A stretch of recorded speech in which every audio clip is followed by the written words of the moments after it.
प्राथमिक स्कूलों में बीएड डिग्रीधारी को सुप्रीम कोर्ट द्वारा अपात्र किए जाने के फैसले के बाद शासन ने बस्तर और सरगुजा के 2,897 सहायक शिक्षकों की नौकरी से निकालने की प्रक्रिया शुरू कर दी है। दूसरी तरफ बीएड शिक्षक अपनी नौकरी बचाने शासन से गुहार लगा रहे हैं। 12 दिन से शिक्षकों का आंदोलन जारी है। शिक्षकों ने बुधवार को बीजेपी कार्यालय का घेराव किया, जिसमें 30 लोगों को गिरफ्तार किया गया। शिक्षक जब तक नौकरी के बदले नौकरी नहीं दी जाती तब तक आंदोलन करने की चेतावनी दे रहे हैं। वहीं सरकार मामले को हाई पावर कमेटी सौंपने में जुट गई है।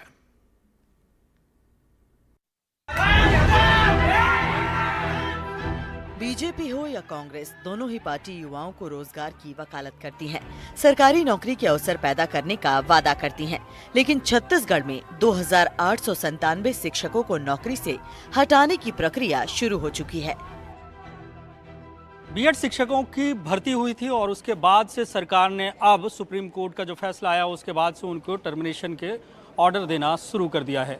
और इसको लेकर जो तमाम सरगुजा के हों या बस्तर के जो टीचर्स थे उन्होंने आंदोलन शुरू किया। तो तस्वीरें देखिए यहाँ पे कि तूता का ये ग्राउंड, यहाँ पे बड़ी संख्या में जितने लोगों को हटाया है या हटाने की प्रक्रिया शुरू हुई है, वो इस बात की गुहार लगा रहे हैं कि आखिर उनकी गलती क्या है, क्योंकि उन्होंने कंपटीशन फाइट किया और कंपटीशन फाइट करने के बाद नौकरी हासिल की। लंबी प्रक्रिया के बाद कानूनी पेचीदगी की वजह से या राजनीतिक इच्छा शक्ति की कमी की वजह से इन तमाम लोगों की नौकरियां उनके हाथ से जाती नज़र आ रही हैं। और सबकी अपनी अपनी कहानियाँ हैं, क्योंकि वो जिस क्षेत्र से आते हैं, किस परिस्थितियों में उन्होंने इस नौकरी को हासिल किया और जब नौकरी जा रही तो कैसी पीड़ा होती है, उनसे खुद समझने की कोशिश करते हैं। कहाँ से हैं मैम, क्या नाम है आपका? सर मैं भिलाई से हूँ। मेरा नाम श्रीमती बबीता साहू है। मेरी पोस्टिंग सर जगदलपुर में हुई थी, एक गांव में, बेड़ागुना में जी। सर मैं बस यही कहना चाहूँगी कि एक साल जब मेरी जॉब लगी तो सर मैं प्रेग्नेंट थी और उस प्रेगनेंसी में पढ़ाई करना मेरे लिए काफ़ी सफ़र, मेरी ही नहीं, ये सब शिक्षिकाओं की कहानी है। तो बहुत मुश्किल से हमने पढ़ाई की। ये मैं वो नहीं चाहती, सिंपैथी नहीं दे रही हूँ, सिंपैथी नहीं दे रही हूँ, पर मैं बता रही हूँ अपनी कहानी कि हमने बड़ी मुश्किल से पढ़ाई की। मेरिट में है सर, किसी से चुराया तो नहीं है सर, नौकरी फिर इस तरीके से निकाला जाए। न्याय जो मिला है हम उसका सम्मान कर रहे हैं, डीएड वालों को दिया जाए, पर हमारे लिए हमको समायोजन दिया जाए। मैं यही चाहती हूँ सर कि शायद सरकार जो सुशासन का सरकार है सर, यही कह रहे हैं ना सर, सुशासन का सरकार, तो सर चुप क्यों है? हम जानना चाहते सर, वो सरकार हमारे लिए ना, हमने ही तो चुना है सरकार को, तो हमारी दर्द क्यों नहीं दिखाई दे रहा है सरकार को? समायोजन की सभी की मांगे हैं, कुछ विकलांग भी हैं। आपकी नौकरी कहाँ लगी थी और अब कितना डर सताता है? सर बहुत डर सताता है हमारा नौकरी छूटने का। मेरा पोस्टिंग कांकेर जिला के अंतरगढ़ ब्लॉक में तड़ोकी के कचवर में है। ये पूरा नक्सली इलाका है? हाँ, बहुत नक्सली इलाका है, नदी नाला सब जंगल को पार करके जाती हूँ मैं। तो क्या सपने बुने थे कि नौकरी मिल गई, फिर जीवन किस तरीके से चलेगा, और अब इस मुहाने पे आके खड़े हो गए हैं? बहुत विपरीत परिस्थिति से गुजरी हूँ सर, बहुत संकटों की। बेचारे मेरी मम्मी तो बहुत वो अनपढ़ है और मेरे को पढ़ाई है बहुत। क्या नाम है, कहाँ पे आप पोस्टिंग थे? सर रिचा शर्मा, बैकुंठपुर कोरिया में मेरी पोस्टिंग है और मैं वहीं की हूँ। क्या कहेंगे, मतलब जिस तरीके से चल रहा है, आप लोग काफ़ी दिनों से आंदोलन कर रहे हैं, सर हम बैकग्राउंड से आप आते हैं और इस मुकाम पे पहुँचे और फिर अब नौकरी जा रही है? सर हम लोग सब हैं यहाँ के, बैकुंठपुर कोरिया के हैं सर। हम लोग 1.5 साल से नौकरी में हैं और 1.5 साल से ही सरकार को मनाने का प्रयास कर रहे हैं। और बात ये आती है कि सरकार अब राजनीति करने पे लग गई है। जब सरकार को प्रशासन में आ गई है, वो पहले वो भले ही विपक्ष की पार्टी थी, जब वो विपक्ष की पार्टी थी तब वो कह रही थी कि कांग्रेस की पार्टी जब शासन में थी तब उससे कहा गया था कि इनको आप नौकरी दो, ये निर्दोष है। और जब आज वो शासन में आ गई है तब वो राजनीति करिए, जबकि शासन का कर्तव्य होता है कि वो अपने कर्मचारियों की सुरक्षा करे, उनके रोजगार को बचाए।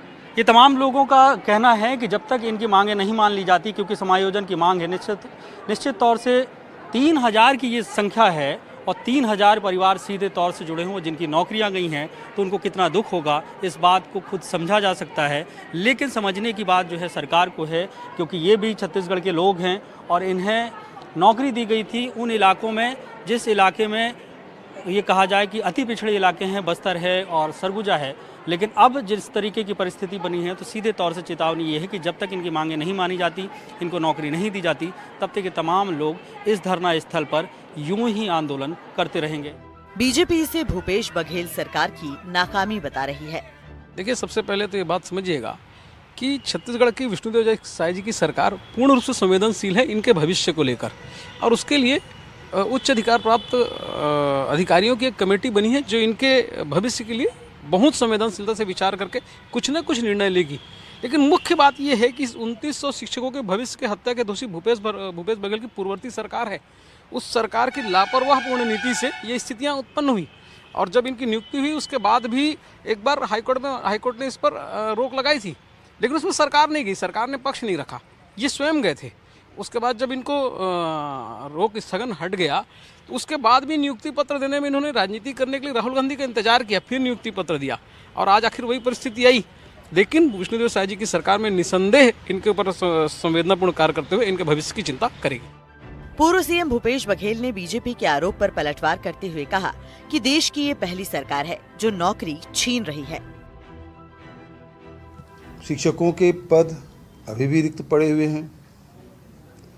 33,000 शिक्षकों की भर्ती प्रक्रिया इन्होंने रोक रखी है। पद रिक्त हैं। ये सरकार चाहे तो ये जो 2897 जो शिक्षक हैं उसकी नौकरी को बचा सकते थे। नौकरी तो दे नहीं रही है, जो नौकरी मिली हुई है उससे छीनने का काम कर रही है। एक आदिवासी मुख्यमंत्री आदिवासियों को नौकरी तो दे नहीं पा रहे हैं, उनकी नौकरी मिली हुई नौकरी को छीनने का काम कर रहे हैं। अब आपको बताते हैं कि आखिर ये पूरा प्रकरण है क्या। 4 मई 2023 को 6,285 सहायक शिक्षक भर्ती का नोटिफिकेशन जारी हुआ था। 10 जून 2024 को परीक्षा हुई। 2 जुलाई 2023 को परिणाम आया। मेरिट लिस्ट जारी हुई। 11 अगस्त को सुप्रीम कोर्ट का फैसला आया। शिक्षा की गुणवत्ता का हवाला देते हुए एनसीटीई के 2018 का गजट, जिसमें बीएड को प्राथमिक के लिए मान्य किया गया था, उसे खारिज कर दिया गया। सुप्रीम कोर्ट के 11 अगस्त के फैसले के आधार पर बीएड अभ्यर्थी ने हाई कोर्ट में याचिका दायर की। कोर्ट ने 2 जुलाई के रिजल्ट के आधार पर मेरिट लिस्ट से बीएड को हटाकर डीएड की काउंसलिंग शुरू करे। बीएड अभ्यर्थी हाईकोर्ट के फैसले के विरुद्ध सुप्रीम कोर्ट गए। सुप्रीम कोर्ट का फैसला आया 29 अगस्त 2023 को। सुप्रीम कोर्ट ने बीएड को अंतरिम राहत प्रदान करते हुए नियुक्ति प्रक्रिया में शामिल होने की छूट दी, लेकिन अंतरिम राहत को बिलासपुर हाईकोर्ट के फैसले के अधीन रख दिया। बिलासपुर हाईकोर्ट का अप्रैल 2024 को फैसला आया, जिसमें बीएड को हटाकर डीएड को नियुक्ति देने की बात कही गई। बिलासपुर हाईकोर्ट के फैसले के विरुद्ध बीएड और राज्य सरकार सुप्रीम कोर्ट गई, लेकिन सुप्रीम कोर्ट ने 28 अगस्त 2024 को याचिका खारिज कर दी। डीएड के अभ्यर्थियों ने सुप्रीम कोर्ट में बीएड धारी की याचिका खारिज होने के बाद बिलासपुर कोर्ट में डीपीआई पर अवमानना का केस कर दिया। बिलासपुर हाईकोर्ट ने 10 दिसंबर को डीएड धारी की भर्ती का ऑर्डर जारी कर दिया। शिक्षक नौकरी बचाने में मैदान में डटे हैं, लेकिन अब देखना ये होगा कि सरकार शिक्षकों की मांग पर क्या फैसला लेती है।